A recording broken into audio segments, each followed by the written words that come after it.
Lo que en realidad acá ocurrió es que el tabique rectovaginal que está por encima del esfínter anal interno y externo está disrupcionado y se produce este divertículo de la ampolla rectal en la pared vaginal posterior. Aquí hay un concepto que debo al tiro transmitirle, que hay dos cosas importantes de entender. Uno es la posición que va a tener la ampolla rectal con respecto a la sínfisis del pubis, que en este caso está por debajo, ¿cierto?, de la sínfisis del pubis. Y el otro concepto que hay que tener en cuenta es la profundidad que va a tener el rectocele verdadero, que es esta saculación o divertículo, ¿cierto?, de la ampolla rectal en la pared vaginal posterior. La profundidad se mide básicamente haciendo una proyección del vector que tiene el esfínter anal interno, ¿cierto? Lo prolongamos y a partir de este medimos en forma perpendicular la distancia que hay desde esta línea hasta la porción más distal, ¿cierto?, de la ampolla rectal. Esto es la profundidad, ¿cierto?, y la posición es con respecto a la sínfisis del pubis. Esto para diferenciarlo básicamente de lo que es el descenso perineal, en donde, si bien es cierto, tanto en el descenso perineal como en el rectocele verdadero puede haber un descenso de la ampolla rectal,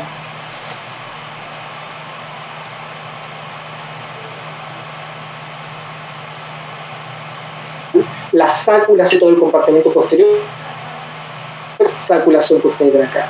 Y esto es bastante importante desde el punto de vista sintomatológico, porque en general las pacientes que presentan un rectocele verdadero, aparte de sentir síntomas de bulto o peso genital, pueden tener síntomas de difusión del vaciamiento rectal, ¿cierto?, con síntomas de defecación obstruida, a diferencia de estas otras pacientes que en realidad suelen tener solamente síntomas de prolapso.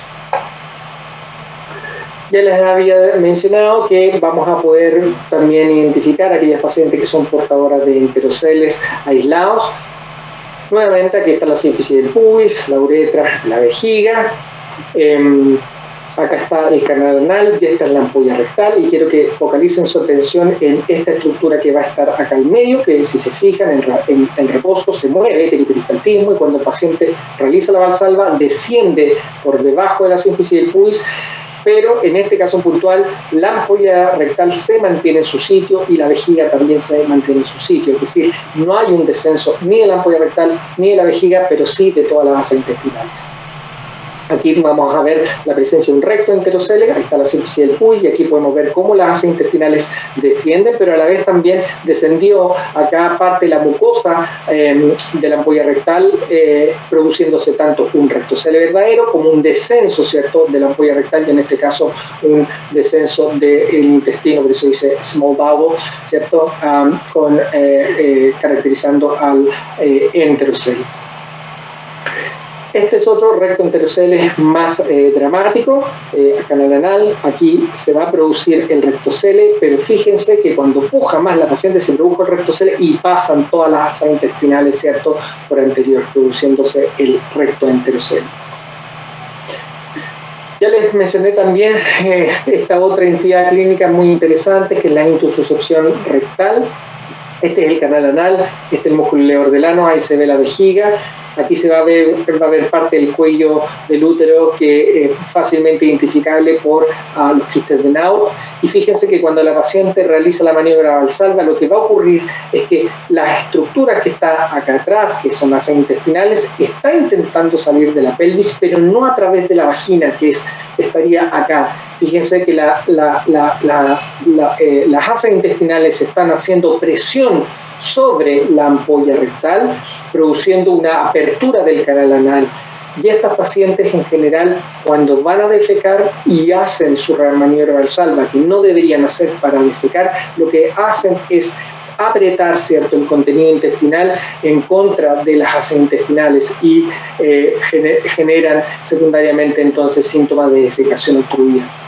Este es otro caso bastante interesante. Aquí le estoy mostrando la sínfisis del pubis, la uretra, la vejiga. Este es el útero, ahí está el cuello del útero, canal anal, y fíjense cuando el paciente realiza la valsalva y se ve el canal endocervical, que es lo que pasa con la ampolla rectal y el canal anal. Ahí vienen las asas intestinales y fíjense que la paciente puja, y en vez de tratar de salir las asas a través del canal vaginal que está acá, intenta salir a través del canal anal. Acá en este video se ve mucho más claro, esas son asas intestinales y fíjense cómo ella puja,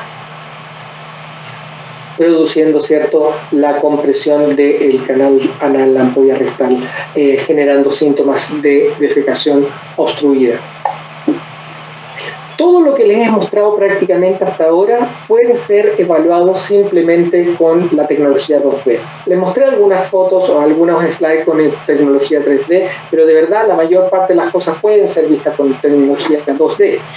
Pero el ultrasonido 3D nos permite tener acceso a una estructura maravillosa dentro del suelo pélvico, que es el músculo elevador del ano, ya que con esta tecnología vamos a tener acceso a los 3 planos ortogonales, el plano medio sagital, que ustedes lo han visto hasta el cansancio en esta presentación, pero también vamos a poder ver el plano coronal y el plano axial, en donde podremos incluso hacer planos renderizados, ¿cierto?, de esta estructura maravillosa que es el músculo elevador del ano con su clásica forma en V. Ahí está la rama inferior del pubis, ahí está la uretra, ese es el canal anal, y como ya les mostré, el músculo elevador del ano con su clásica forma en V. ¿Y por qué es importante evaluar este músculo? Bueno, porque este músculo lamentablemente en el momento del nacimiento de los bebés puede ser lesionado.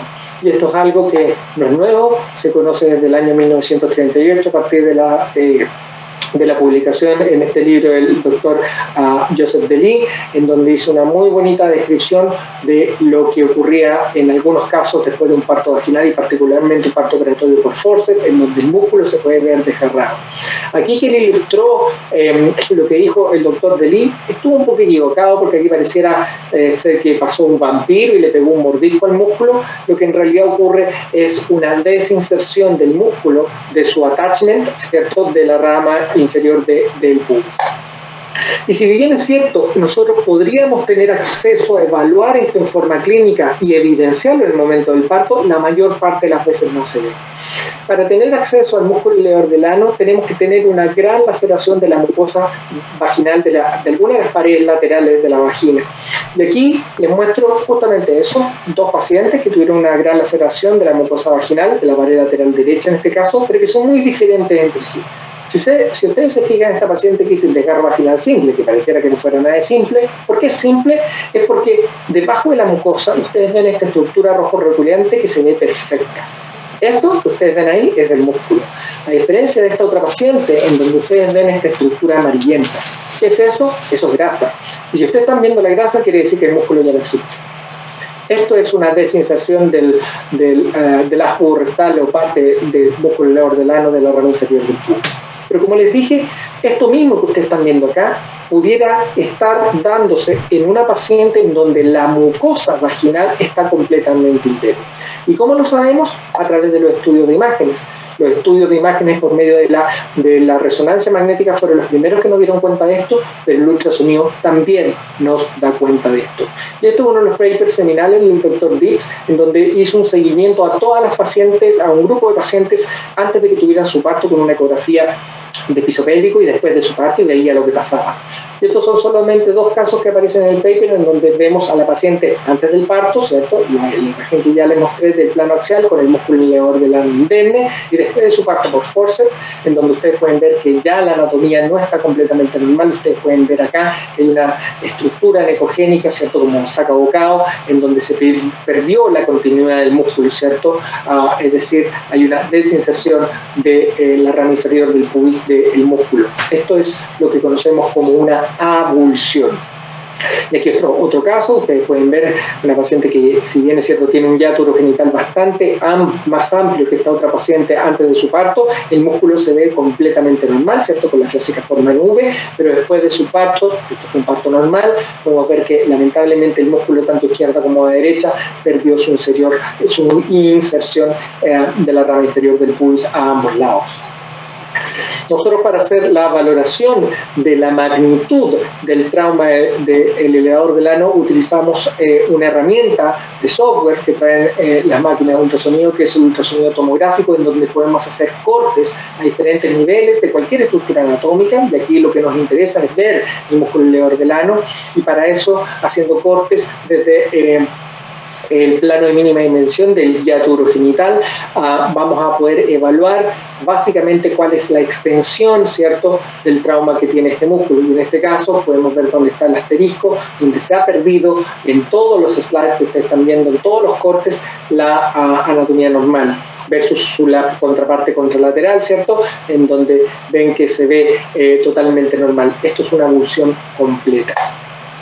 ¿Y por qué es importante la avulsión? Bueno, porque es un link que nos explica en gran medida por qué se genera el prolapso de órganos pélvicos. Recordemos que el prolapso de órganos pélvicos es multifactorial, no hay solamente una causa, pero el parto es uno de los principales factores de riesgo.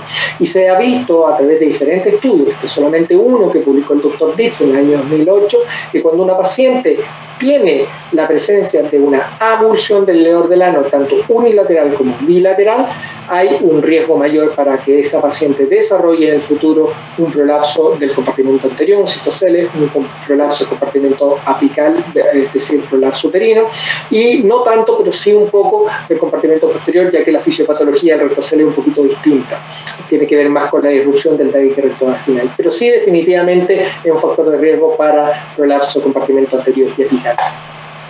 Y más allá aún, sabemos que las pacientes que son portadoras de avulsión del elevador del ano tienen más riesgo, después de ser sometidas a una cirugía reconstructiva de piso pélvico, a tener una recidivia anatómica posteriormente. Fíjense que el riesgo relativo para presentar un cistocele mayor estadio 2 por POC-Q o un cistocele significativo desde el punto de vista ecográfico, cuando existe una avulsión unilateral o bilateral, es hasta 4 veces más que en una paciente que no presenta avulsión.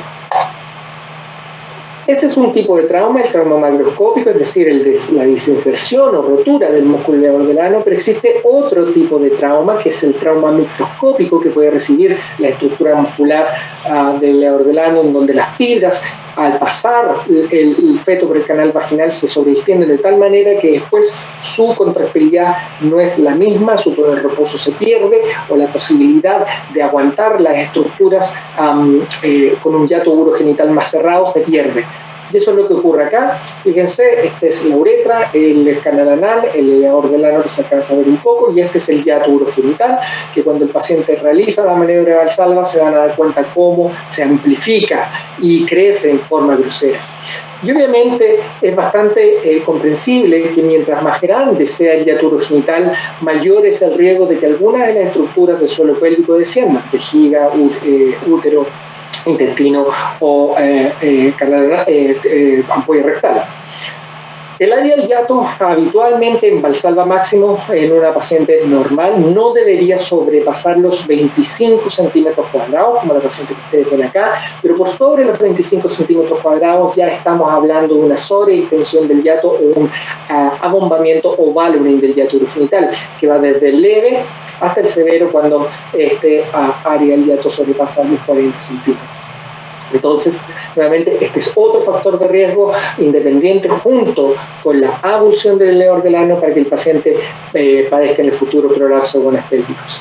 Y este estudio, que no fue publicado hace tanto tiempo, fue publicado en 2016 por la doctora Ingrid Bolajo de un grupo de Noruega en el hospital de Trondheim, evaluó a un grupo de pacientes que fueron más de 500 pacientes 20 años después de que habían tenido su primer parto, y lo que hicieron fue hacer una ecografía de piso pélvico y hicieron una asociación de las pacientes que presentaban avulsión del elevador, área del hiato mayor de 40 centímetros cuadrados o la coexistencia de ambas entidades, y su asociación con el riesgo de tener prolapso de órganos pélvicos mayor estadio 2, haber tenido una cirugía de prolapso o tener síntomas de prolapso, que es lo que más nos importa. Y fíjense que para todas estas entidades hubo una asociación estadísticamente significativa para la presencia de estos outcomes que ustedes están viendo.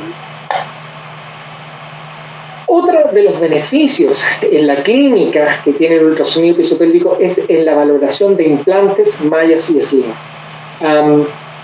Como las estructuras de polipropileno son muy restringentes al ultrasonido, es fácilmente distinguible en este estudio. Aquí ven nuevamente lo que ustedes están viendo, la sincisión del pubis, la uretra, y aquí pueden ver una estructura hiperrefringente, que es un sling, que en la reconstrucción del plano axial podemos ver en este caso que se trata de un sling transobturador. Y esa es una de las ventajas, porque nos permite, por ejemplo, distinguir de los slings retropúbicos o transobturadores, cuando muchas veces las pacientes ni siquiera saben que fueron sometidas a una cirugía con sling. Lamentablemente, aún ocurre que las pacientes no saben qué tipo de cirugía se les hizo, y el ultrasonido nos permite también aproximarnos, por ejemplo, a saber qué tipo de cirugía se le hizo cuando se utilizó material protésico. Como un examen dinámico, nosotros podemos ver cómo se comportan los slings. Fíjense, aquí ven ustedes cómo el sling se mueve junto con la uretra cuando el paciente realiza una maniobra de Valsalva. El sling, por estar libre de tensión, no se mantiene estático, se moviliza, pero sí diferentes estudios han demostrado que, si bien es cierto, el sling se moviliza, se produce una verdadera compresión dinámica contra la uretra. Eso para un tema totalmente por sí solo a discutir, que el tiempo que tenemos hoy día no nos da para abarcar más, pero les cuento que efectivamente el entendimiento de cómo funcionan los slings desde el punto de vista fisiopatológico, el ultrasonido ha sido muy importante para ello. Cuando los slings quedan mal posicionados o el paciente presenta síntomas, ¿cierto?, de diferente índole, dolor o urgencia, por ejemplo, de nuevo posterior a un sling, uno pudiese apoyarse en un ultrasonido para ver qué es lo que está ocurriendo. Y aquí podemos ver, por ejemplo, que un sling quedó torcido, que un sling quedó asimétrico, en donde uno de los brazos está pasando muy cerca del rapto esfínter, que podría ser, por ejemplo, el origen de síntomas de urgencia de nuevo, como les indiqué. Podríamos ver cuando los slings pasan peligrosamente cerca del lumen o transfixian el lumen, como ustedes ven acá. Este es el plano medio sagital, que uno lo sospecha inmediatamente porque ve la estructura de la uretra y transfixiando la neta por el centro se ve el sling, y en la reconstrucción del plano axial ustedes pueden ver cómo este sling, por ejemplo, pasó medio a través del lumen de la uretra. Podemos ver aquí una paciente que fue sometida a una sección del sling y años posteriores, ya que no se sacó todo el sling, uno de los brazos, por ejemplo, perforó el lumen de la uretra. Podemos ver cuando los slings no quedan posicionados en el tercio medio de la uretra. Está la uretra, el sling habitualmente en el tercio medio uretral debería quedar posicionado donde ustedes están viendo acá en la flecha, pero en este caso el sling está muy cefálico y está prácticamente a nivel del cuello de la vejiga. Eso es muy importante para ver pacientes que puedan tener disfunciones de vaciamiento o incluso dolor. Podemos ver los slings una vez que están seccionados, como en este caso. Ustedes pueden darse cuenta como el brazo derecho es un poquito más largo que el brazo izquierdo. Esta era una paciente que fue sometida a una sección del sling y ustedes pueden ver cómo el sling quedó separado posteriormente. Uno puede hacer todas las medidas que quiera con esta técnica. Podemos ver cuando las pacientes tienen presencia de dos slings. Aquí ven uno, aquí ven otro. Podemos ver si es que uno fue de tipo retropúbico, uno fue de tipo transobturador, si está seccionado o no, etc. También nos permite evaluar las mallas. Cada vez vamos a ver menos mallas que son posicionadas por vía vaginal a través de los kits vaginales de malla, por toda la controversia que hubo con la FDA, pero todavía vamos a tener pacientes que son portadoras de malla y obviamente pacientes que son portadoras de malla a través de la colposatropexia, que sigue siendo una técnica ampliamente utilizada. Aquí les muestro cómo se ve una malla de compartimento anterior y una malla de compartimento posterior, también altamente refringente. Podemos ver en los tres planos ortogonales cómo se ve, en el caso del plano medio sagital, en el caso del plano coronal y en el plano axial, cómo es fácilmente pesquisable la malla. Incluso con el 2D uno pudiese inclinar un poquito el transductor y pudiese ver el tejido, ¿cierto? Aquí ustedes se dan cuenta claramente del tejido que tiene esta malla puesta, que en este caso resultó ser un perillito. Las mallas de compartimento anterior, de los kits de compartimento anterior, también fallan. Si bien es cierto, la tasa de recidiva es mucho menor que cuando se realiza cirugía con tejido nativo, las mallas también fallan. Y pueden haber distintos tipos de falla y la ecografía nos permite hacer su diferenciación. Fallas anteriores en donde el cistocele pasa por delante una malla que sigue teniendo sus puntos de anclaje bastante sólidos, una falla apical donde los brazos apicales, por ejemplo, en casos que hayan sido fijadas al ligamento sacroespinoso, se pueden haber soltado, o fallas globales donde toda la malla se desprende, permitiendo el descenso del compartimento anterior en este caso. Aquí les voy a mostrar algunos casos de fallas, en este caso una falla apical. Esta tiene un sling, esta paciente, y ahí ustedes ven la malla cómo desciende, ¿cierto?, los brazos más apicales de ella cuando la paciente realiza la avanzada. Para nosotros en Australia, cuando yo estaba formándome allá, era bastante bueno tener esto, porque cuando teníamos una paciente como esta, lo que nosotros hacíamos era ir a disecar la pared vaginal anterior, identificar los brazos, ¿cierto?, de la malla y reanastomosarlos, por ejemplo, al ligamento sacroespinoso, sin hacer técnicas mucho más complejas. Pero eso solamente lo podíamos hacer entendiendo y viendo qué es lo que estaba ocurriendo.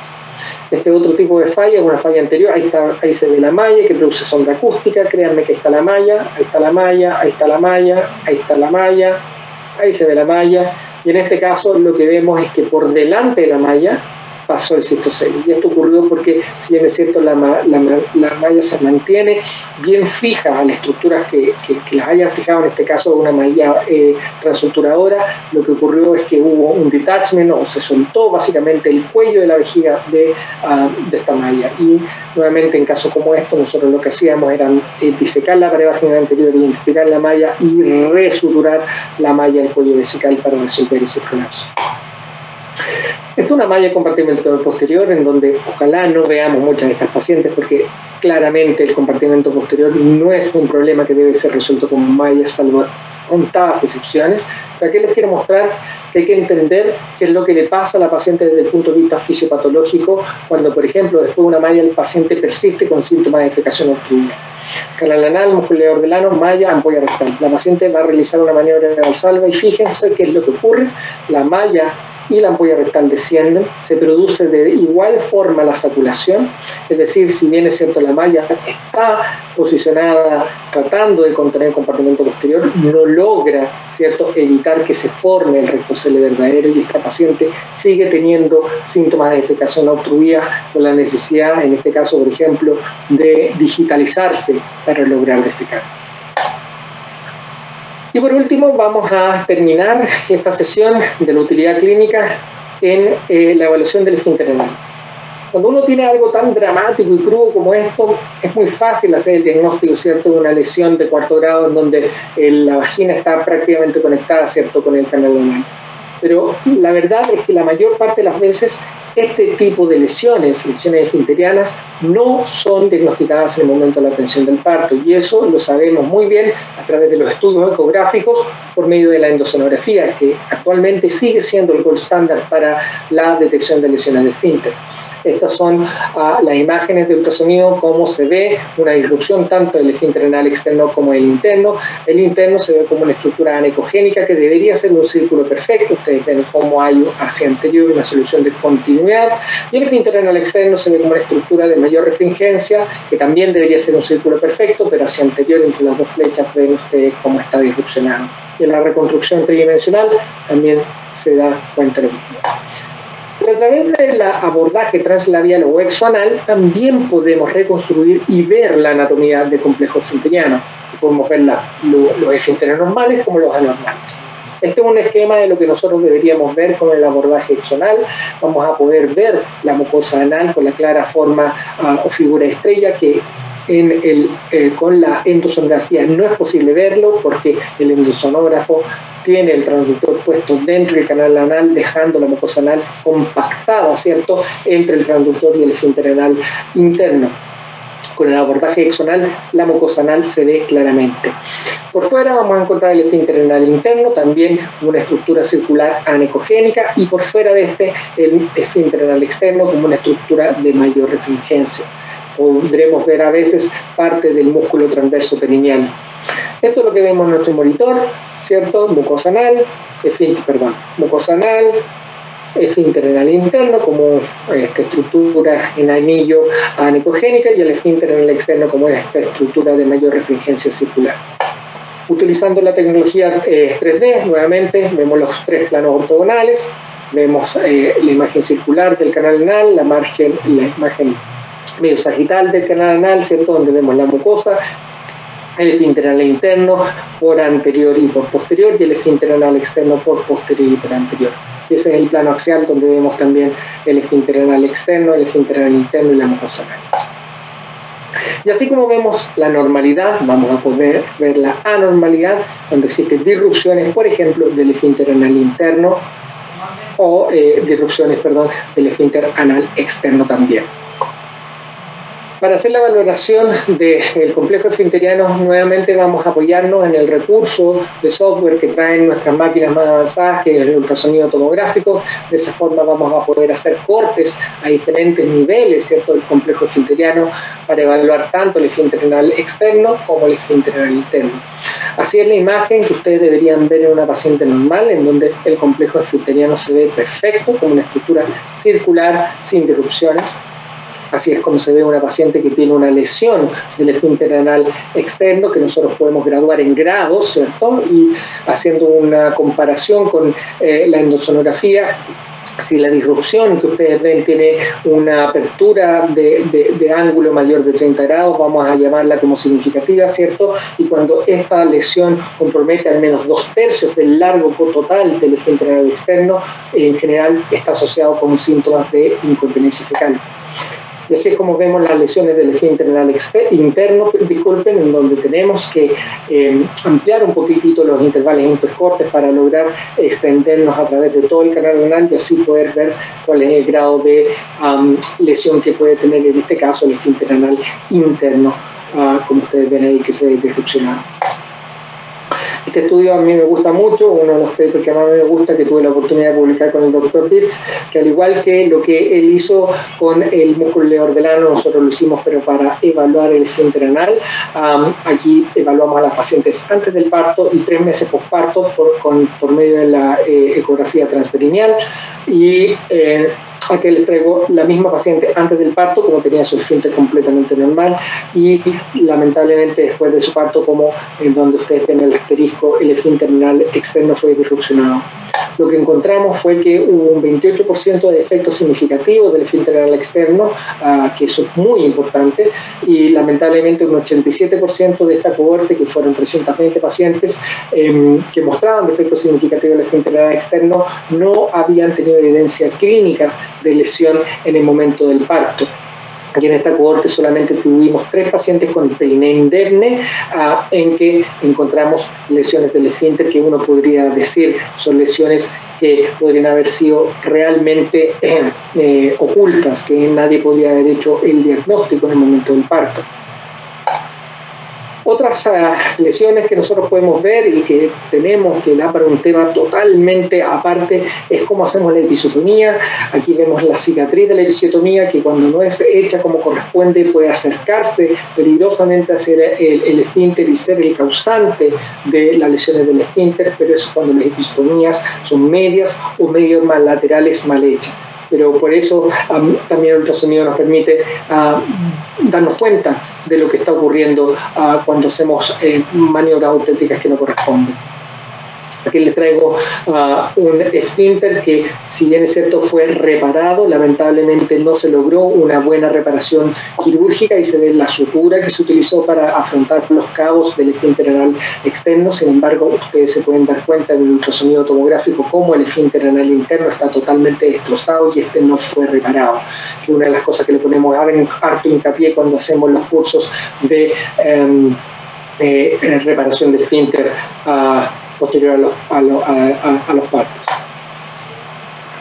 Ahora, si bien es cierto, yo les dije que el gold estándar para la valoración de las lesiones del esfínter es la endosonografía, hay ya un par de estudios que nos han mostrado que el correlato que tiene el abordaje exonal con el endoanal es bastante bueno, y esto fue también ratificado por un estudio publicado en el 2019 en donde evaluaron ambas técnicas para ver diferentes hallazgos anatómicos como la profundidad, el largo y el ángulo que tenían las lesiones tanto del esfínter anal externo como el interno, evaluados por medio de la endosonografía y la ecografía transperineal, y el correlato también fue bastante bueno.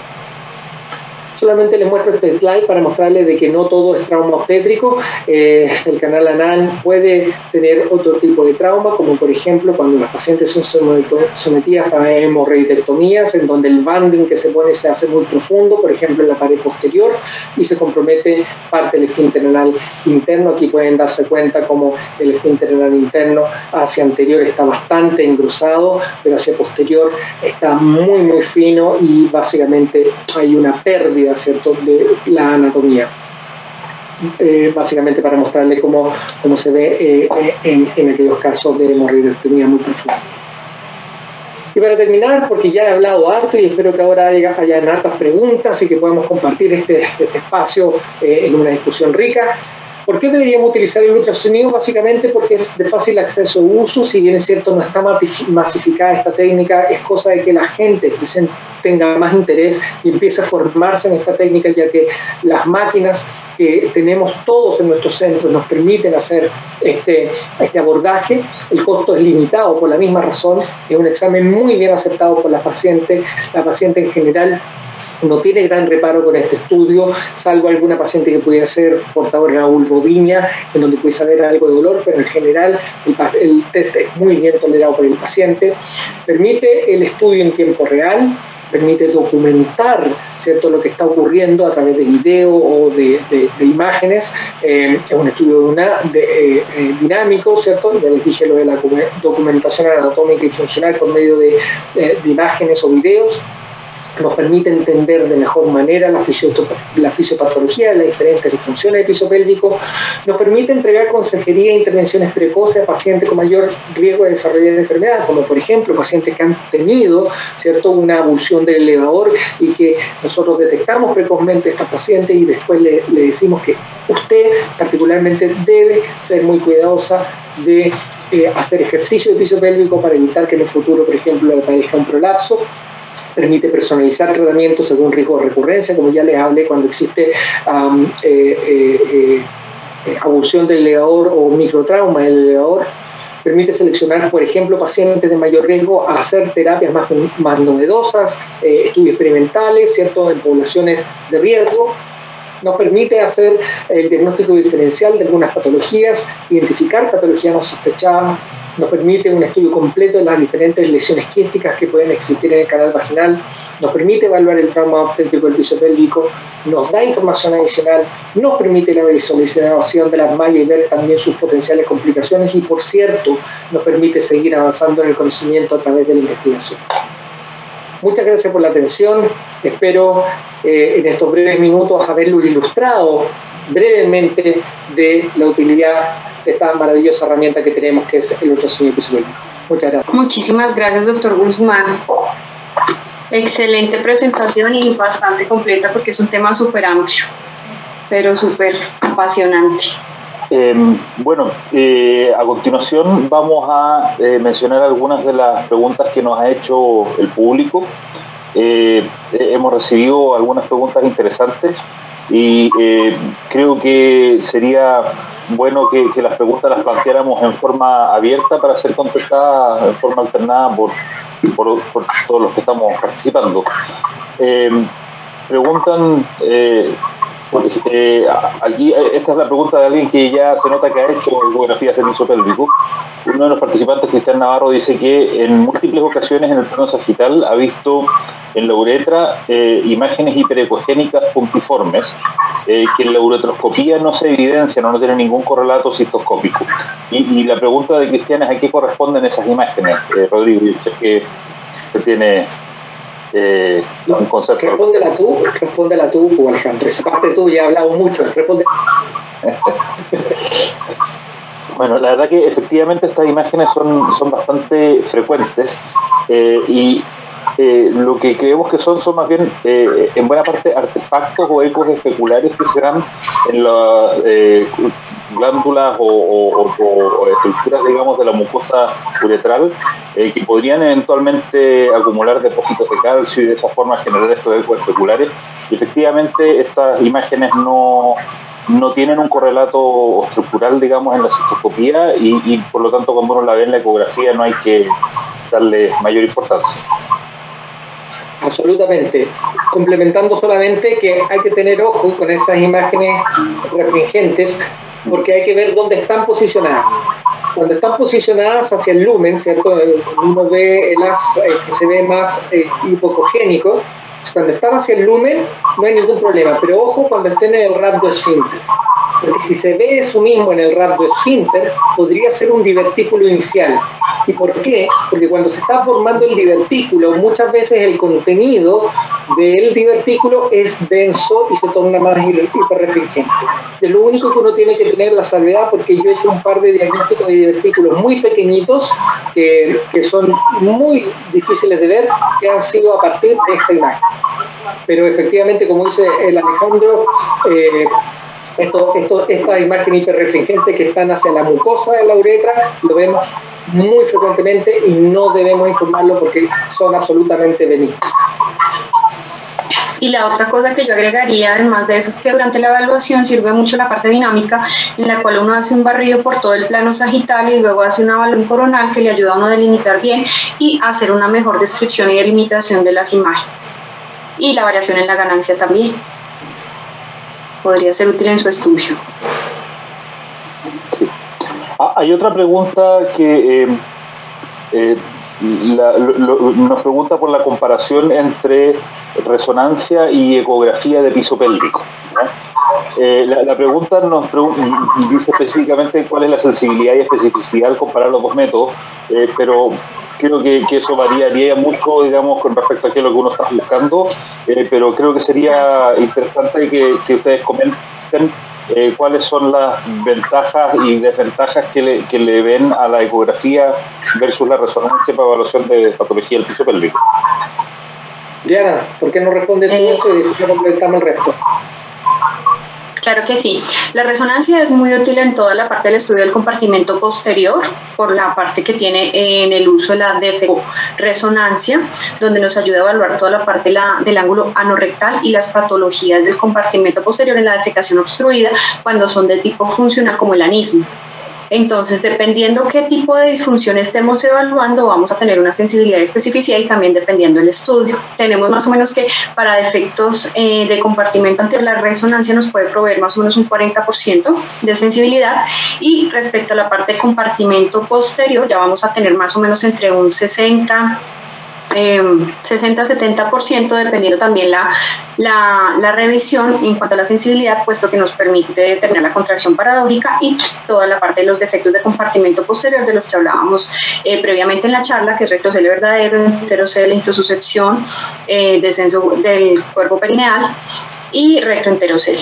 Entonces, digamos, con más o menos esos porcentajes nos movemos en la resonancia. Respecto a la ecografía, también según la revisión que hagamos, este año de hecho lo revisamos para toda la parte de efectos de compartimento posterior, donde tenemos más o menos una sensibilidad y una especificidad entre el 82 y el 100% enterocele y entre el 67% de especificidad y hasta un 82% para rectocele.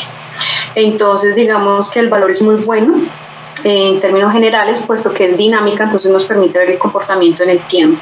Más o menos los valores y obviamente dependiendo del tipo de revisión podemos tener unas variaciones. Además de eso, yo te quería complementar solamente que hay una cosa que es súper importante que tú lo mencionaste. Hay que diferenciar la resonancia de piso pélvico versus la defeco-resonancia. Cuando nosotros hacemos la ecografía de piso pélvico no vamos a poder hacer una defecografía ultrasonográfica porque en términos técnicos quiero que ustedes se pongan a imaginar solamente lo que sería hacer eso. Inhibiríamos a la paciente de todas maneras, siendo que ya la defecografía, la defecorresonancia tiene un factor inhibitorio de cómo el paciente realmente defeca en un acto normal sentado en un baño habitual. Por lo tanto, es muy difícil que comparemos esos dos estudios.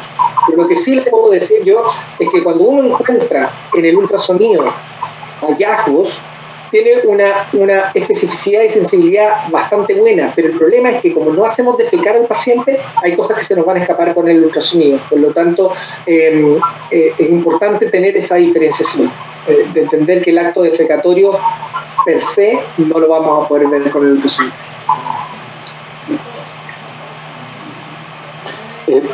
Yo quería preguntarle a ambos, a Rodrigo y a Diana, me quiero referir a las dos condiciones más frecuentes que vemos, ¿no es cierto?, en patología de piso pélvico, que es por un lado el prolapso genital y por otro lado la incontinencia de orina.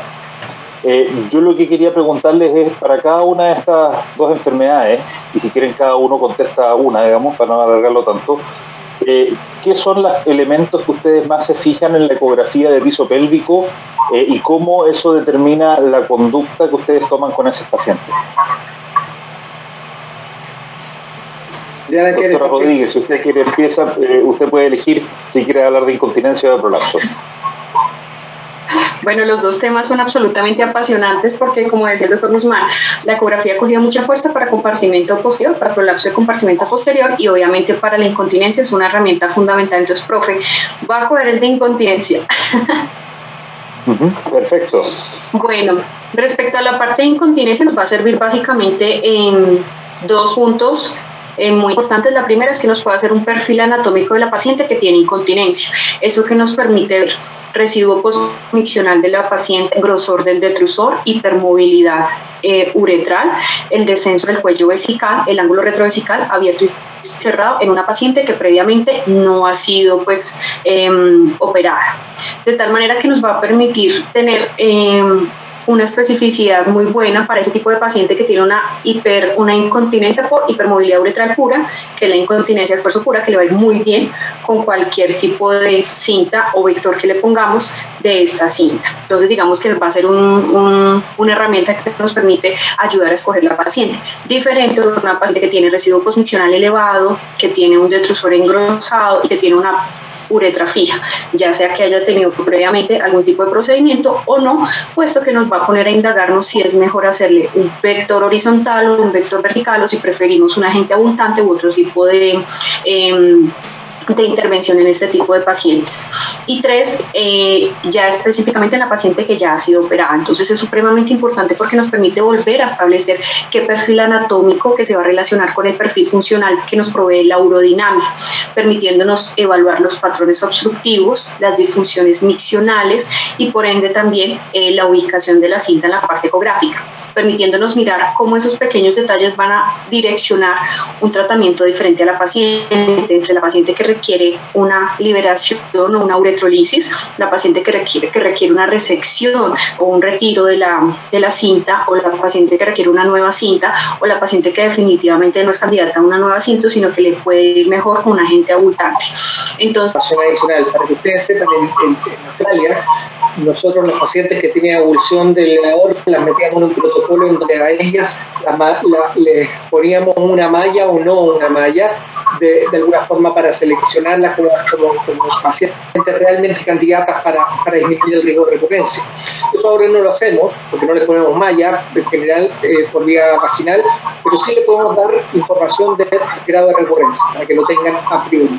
Y en pacientes en donde, por ejemplo, el compartimento apical o posterior no está tan bien dilucidado, yo presto mucha atención en eso, porque muchas pacientes a veces el compartimento apical no es tan fácilmente evidenciable el grado de descenso por vía clínica, y el ultrasonido sí nos puede permitir eso y ver las distintas modalidades de prolapso del compartimento posterior, es decir, que tenga un recto un recto o que tenga incluso signos de intususección que me pueden permitir, por ejemplo, pensar que esta paciente voy a tener que hacerle un abordaje abdominal, pensando en un coloproctólogo que me pueda ayudar, en donde tengo que hacer una actual tenemos diferente a aquella que no.